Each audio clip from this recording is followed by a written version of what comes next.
जी अस्सलाम वालेकुम नाज़रीन, मैं हूं आपका होस्ट साबर मीर कादरी अलमदार हुसैन चौधरी के साथ। आज हम मौजूद हैं तहसील वज़ीराबाद के एक ऐसे देहात में कि जो आज भी इस जदीद दौर में पसमानदा ज़िंदगी बसर करने पर मजबूर हैं। ये गांव अलीपुर चट्ठा के बिल्कुल नवा में है। इसका नाम है थुइयाँ। मनचर चट्ठा से तकरीबन 2 किलोमीटर पर ये वाक़या थुइयाँ गांव है। तो यहाँ ये अब हालिया बारिशें, आज तकरीबन 10 दिन हो गए हैं बारिश हुए, लेकिन आज भी इस गांव में पानी वैसे का वैसे ही खड़ा है और गलियों में आना जाना लोगों का दुश्वार है। अगर मेरा कैमरामैन गली की हालत दिखा सके तो आपको पता चलेगा कि इस गांव के लोग कितनी मुश्किल से अपनी ज़िंदगी बसर कर रहे हैं और इनकी ज़िंदगी के कैसे हालात हैं और ये कैसे ये सियासी तौर पर और ये इन लोगों का इसे इख्तिसाल किया जा रहा है कि इस जदीद दौर के अंदर भी ये लोग जो हैं अपनी गलियों के अंदर पानी से गुज़रते हैं और इनकी कोई नाली नहीं बनी, कोई गली नहीं बनी। यहाँ पर ऐसे लगता है कि ये आज से 100 साल पुराना गांव है। इतने हालात तो तकरीबन कहीं भी नहीं होंगे जितने हालात इस गांव के ख़राब हैं। और ये मेरा कैमरामैन आपको अभी दिखाएगा कि इस गली के अंदर मस्जिद है, लेकिन इस पानी की वजह से यहाँ का जो प्रॉब्लम है पानी का, इसकी वजह से लोग नमाज़ पढ़ने नहीं जा सकते। बड़ी मुश्किल से यहाँ से नमाजी गुज़रते हैं और इनके कपड़े ख़राब हो जाते हैं और नमाज तक पढ़ना इनके लिए मुश्किल है। ये तकरीबन इसकी 2 गलियाँ हैं और दोनों गलियों में ही ऐसी सूरत हाल है। नाज़रीन, आप देख सकते हैं कि ये मस्जिद है, बिल्कुल गांव की एक ही मस्जिद है और इस मस्जिद के सामने पानी खड़ा है और जब यहाँ से नमाजी गुज़रते हैं तो उनके साथ क्या होता होगा और वो किस तरह अपने कपड़ों को पाक रख कर मस्जिद में जाते होंगे, ये आप खुद अंदाज़ा कर सकते हैं। जी नाज़रीन, ये आप गली की हालत देख सकते हैं। यहाँ पे कोई नाली नहीं है, कोई सोलंग नहीं लगा हुआ, कोई कंक्रीट नहीं है, किसी किस्म की सहूलत इन गलियों में मौजूद नहीं है। और यहाँ बच्चे भी यहाँ से गुज़रते हैं, ख़वातीन गुज़रती हैं और मर्द गुज़रते हैं। बूढ़े लोग इस गांव में ज़्यादा हैं, तो जब वो बूढ़े लोग गुज़रते हैं और जब ख़वातीन गुज़रती हैं और उनकी क्या हालत होगी और बच्चों की क्या हालत होगी। ये इस जदीद दौर में ये गाँव है, तो ये बहुत हमारे लिए एक सबक आमोज़ बात है कि इस जदीद दौर में जहाँ पे लोग ये दावा करते हैं कि जनाब हमने बहुत से काम किए हैं, हर पार्टी कहती है कि हम तरक्याती कामों पर बहुत ज़्यादा वर्क कर रहे हैं, तो अगर तरक्याती काम हो रहे हैं तो वो कहाँ हो रहे हैं? क्या सिर्फ लाहौर में और कराची में काम हो रहे हैं? ये जो देहात है ये पाकिस्तान में नहीं है। पाकिस्तान में होने के बावजूद इन देहातों की हालत जो है वो आपके सामने, और पूरा गांव सरापा एहतजाज बना हुआ है। पूरा गांव आज एहतजाज के लिए निकला हुआ है और पूरा गांव इस बात पर एहतजाज कर रहा है कि हमें भी जीने का हक़ दिया जाए। हम भी गवर्नमेंट को टैक्स देते हैं और हमारे ऊपर कोई टैक्स, जो हम टैक्स देते हैं उससे हमें कोई सहूलत नहीं मिल रही। क्या हमारा कोई हक़ नहीं है कि हम ये जो टैक्स देते हैं वो हमारे ऊपर लगे और हमें भी ये सहूलतें मिलें और हम भी अपनी ज़िंदगी जो आसानी से गुजार सकें? तो यहाँ पे काफ़ी लोग मौजूद हैं, मैं अभी उनसे बात करता हूं और उनके मसाइल जो हैं वो आपके सामने रखता हूं कि उनको किस तरह के यहाँ पे मसाइल दरपेश हैं और वो किस तरह अपनी ज़िंदगी बसर कर रहे हैं। जी, इस वक्त मेरे साथ ये इस गांव के वासी मौजूद हैं। मैं उनसे पूछता हूं कि उनके हालात कैसे हैं और वो यहाँ पे ज़िंदगी किस तरह बसर कर रहे हैं। जी, आपको यहाँ पे बारिश के दिनों में किस तरह की परेशानी होती है और किस तरह आप गुजारा करते हैं? अस्सलाम वालेकुम जी, मेरा नाम इरफान अहमद है और मैं पैदाइशी इसी गांव का हूँ। बचपन से लेकर मेरे ख्याल में हमारी उम्र 40 बरस हो चुकी है। इतने अरसे में हमने, हमारे बौजदाद ने भी और हमने भी इन हुक्मरानों को वोट दिए हैं, हुकूमत को टैक्स दिया है, लेकिन हमें कोई भी मफाद हासिल नहीं हुआ। आज भी इतने जदीद तरीन दौर में देख लें, हमारे बच्चे, हमारे बूढ़े लोग गलियां में, कीचड़ में, मस्जिद में नहीं जा सकते। हमारी इन हुक्मरानों से यही अपील है कि हमसे टैक्स वसूल करते हैं, हमसे वोट वसूल करते हैं। हमारे भी कुछ हक़ हैं, हमारे भी बच्चे हैं, हमारा भी मुस्तकबिल है, हम भी इसी पंजाब में रहते हैं। प्लीज़ प्लीज़ बार बार यही कहेंगे कि हमें हमारा हक़ दिया जाए। हमारी भी कुछ जो हैं गलियां, सड़कें, रास्ते, ये कुछ थोड़े जो क्लियर होने चाहिए। हमें भी जीने का हक़ मिलना चाहिए, क्योंकि हम भी मुसलमान हैं। हम जब नमाज़ पढ़ने जाते हैं तो हम बुज़ुर्ग को साथ लेकर नहीं जा सकते, क्योंकि ये रास्ता तुमने खुद देखा है। इतनी बारिश, आज 14-15 दिन हो चुके हैं बारिश हुई को, अभी भी गलियां में कीचड़, ये पानी खड़ा है। तो हमारी तीन हुक्मरानों से यही अपील है कि पिछले 20 बरस तक ये हामिद नासिर चट्टा साहब और चौधरी उनका बेटा चौधरी अहमद नासिर चट्टा साहब इनको वोट दे रहे हैं, और इस इलेक्शन में भी हमने उनको वोट दिए हैं और हम उनके अबोजदाद से सपोर्टर हैं। लेकिन हमारे जब वो वोट लेने से पहले आते हैं तो यही कहते हैं कि इंशाल्लाह इस दफ़ा आपके गांव के सारे काम क्लियर हो जाएंगे। जब वोट ख़त्म हो जाते हैं तो हम वहीं के वहीं रह जाते हैं। जी नाज़रीन, अभी मेरे साथ और यहाँ पे बासी मौजूद हैं, उनसे बात करते हैं।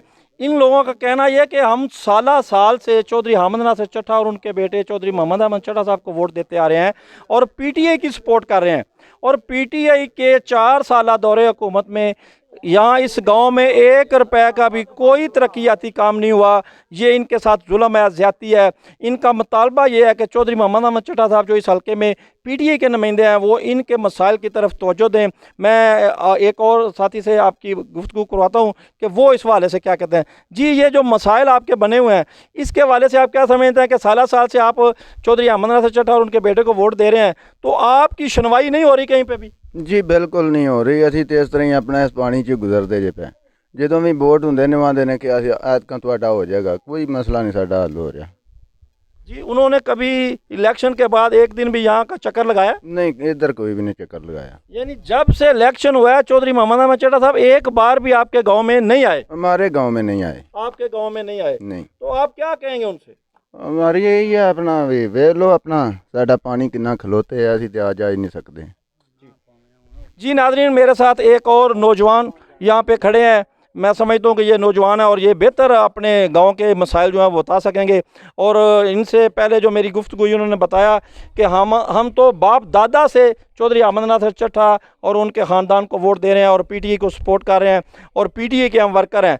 लेकिन बदकिस्मती ये है कि जब से इलेक्शन हुआ है चौधरी मोहम्मद अहमद चट्टा साहब एक बार भी हमारे गाँव में नहीं आए। और इन्होंने एक और इंकशाफ ये किया है कि यहाँ इस गाँव के चंद लोगों ने एक जहाँ पे जो रहते हैं उन्होंने नून लीग को वोट दिए थे और उनकी गली भी बन गई और उनका एरिया में पानी खड़ा नहीं होता। सिर्फ ये जो लोग हैं इनकी तरफ पानी खड़ा होता है। तो ये चौधरी अहमद चट्टा साहब के लिए बहुत बड़ा एक लम्हा फिक्रिया है कि चौधरी आदिल बख्श जो नून लीग के कैंडिडेट हैं उनके सपोर्टरों का जो है वो रास्ते बन गए, सब कुछ हो गया, लेकिन पीटीआई के लोगों ने कोई काम नहीं किया और यहाँ पे कुछ नहीं हुआ। ये उन्हीं की ज़ुबानी सुनते हैं। जी, आपका नाम क्या है और आप इसके हवाले से क्या कहेंगे? बिस्मिल्लाहिर्रहमानिर्रहीम, अस्सलाम वालेकुम। मेरा नाम निसार अहमद है और पिछले 30-35 साल से हम हामिद नासिर चट्टा साहब के हमारे बावजदाद जो हैं वो उनको वोट दे रहे हैं और सपोर्ट कर रहे हैं। ये अहमद चट्टा साहब ने भी 3-4 इलेक्शन हारे हैं और हमने उनको सपोर्ट किया और वोट दिए हैं। पहले आप इंसाफ से पूछ रहे थे कि आपके गांव में वो कभी आए हैं, उनको हमारे गांव का नाम तक नहीं पता।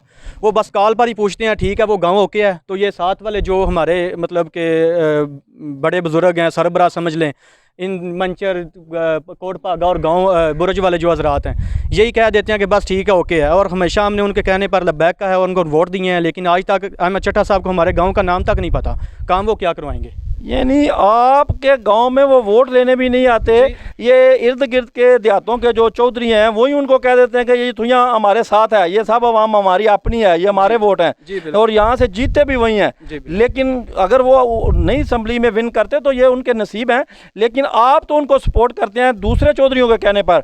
अब वो जो दूसरे चौधरी हैं वो भी आपकी कोई सुनवाई नहीं कर रहे और वो भी आपके मसाइल को हल करने की कोई कोशिश नहीं कर रहे। जी, वो हमारे मसाइल क्या हल करेंगे, उनके अपने मसाइल बहुत ज़्यादा ख़राब हैं। और जब इलेक्शन आता है तो चट्टा साहब को वही यही कन्फर्म करते हैं कि इस गांव में ओके है सब कुछ, आपको वोट मिलेंगे, ठीक है। जो नून लीग के सपोर्टर हैं वो उस मोहल्ले में गली है, वो उनकी गली बन चुकी है, लेकिन ये जो हमारा ये ब्रिज है पंच पुल जिसको बोलते हैं, वहाँ से लेकर गांव तक जब बारिश होती है तो लोग यहाँ से लोगों का गुजरना मुश्किल हो जाता है। और अभी ये आप रास्ता खुद आपने देखा सारा कि 15 दिन हो गए बारिश को, अभी तक पानी खड़ा हुआ है। मस्जिद में लोग नमाजी नहीं जाते, घरों से बच्चे बाहर नहीं निकलते, औरतें नहीं निकल सकती। हमारे गाँव का बहुत ज़्यादा मतलब बुरा हाल है और जीना 2 बार हुआ है।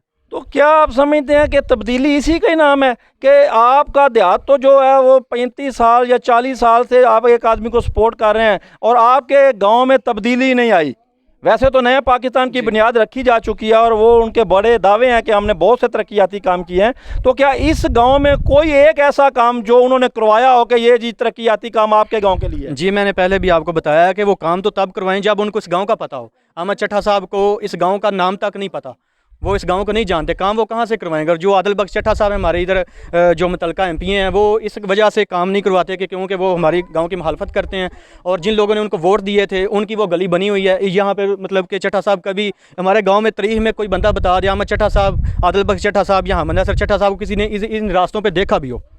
तो आप क्या समझते हैं कि आइंदा जो ये इलेक्शन आगे नया जनरल इलेक्शन आ रहा है उसमें भी आप ऐसा ही करेंगे, किसी दूसरी चौधरी के कहने पर ही वोट दे देंगे या अपने हक के लिए आवाज़ बुलंद करेंगे? जी बिल्कुल ऐसा नहीं होगा इस बार। ये जो हमारे बड़े हैं, बुज़ुर्ग हैं, उनका वक्त गुजर गया है। हमने अपने गांव का भी कुछ सोचना है, अपने आने वाली नस्लों का कुछ सोचना है। यही नहीं कि हमेशा बाप दादा की तरह ठीक है जी वोट देने हैं तो ठीक है दे देंगे। इस बार हम अहमद चट्ठा साहब को वार्न करते हैं कि हम उनको वोट नहीं देंगे जब तक वो हमारे गाँव की ये हालत को देख कर बेहतर नहीं करेंगे। पंच पुलिस लेकर हमारे गाँव का रोड और हमारे पानी की निकासी और ये हमारी जो गलियों का हाल है, इतनी गलियां भी नहीं है, इतना बड़ा गांव भी नहीं है, 40-50 घर हैं, ये छोटी सी गली है, वो ये नहीं बनवा सकते, अभी तक उन्होंने नहीं बनवाई। जब तक वो ये अब काम नहीं करेंगे हम उनको मतलब कि ओपन कह रहे हैं, हम उनको वोट नहीं देंगे और किसी भी कैंडिडेट को नहीं देंगे।